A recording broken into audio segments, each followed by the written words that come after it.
Hi, my name is Ralph Angelo M. Miguel from BSIT-2A at ang topic na i-discuss ko is all about patch panel.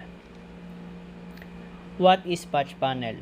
A patch panel is a piece of hardware with multiple ports that helps organize a group of cables. Kung makita nyo sa picture, very organized yung wiring at ports dahil sa patch panel. Each of these ports contains a wire that goes to a different location. A patch panel, also referred to as a patch bay, patch field, or jack field. Those device or unit features a number of jacks. In typical data center infrastructure, patch panels are often placed in a wiring closet to connect racks with each other. Each rack contains at least one patch panel, which is connected to the back end of the other one set to connect racks with each other.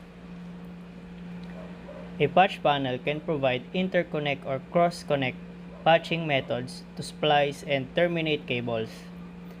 When using patch panels, you just need to plug or unplug the corresponding patch cords to arrange circuits, thus creating flexible connections and improve efficiency greatly. What is the purpose of patch panels? Containing multiple ports.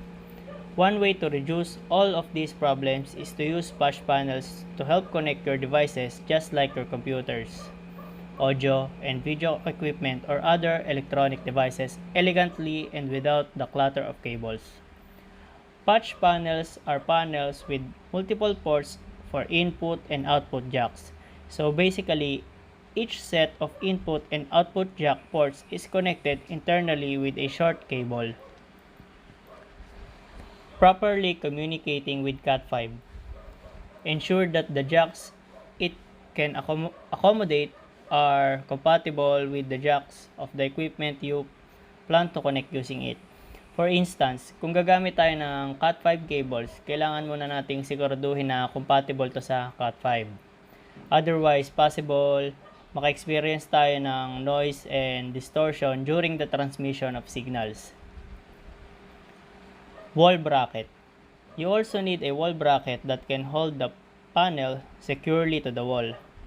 Apart from patch panels, you need panel, wall brackets, and cable management systems to ensure that the entire cabling is done elegantly and securely.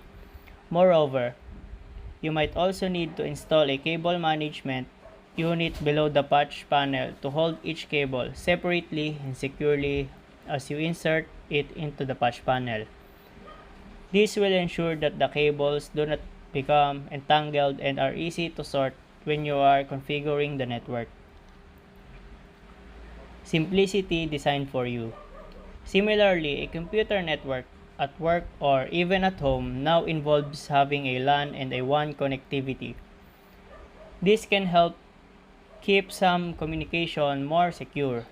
However, connecting all of these computers to a network can be cumbersome unless you use a patch panel that will ensure that you can leave most of the cabling alone and just deal with the jacks. The power of today's electrical and electronic devices comes from their ability to connect to each other. This can be simplified using a patch panel.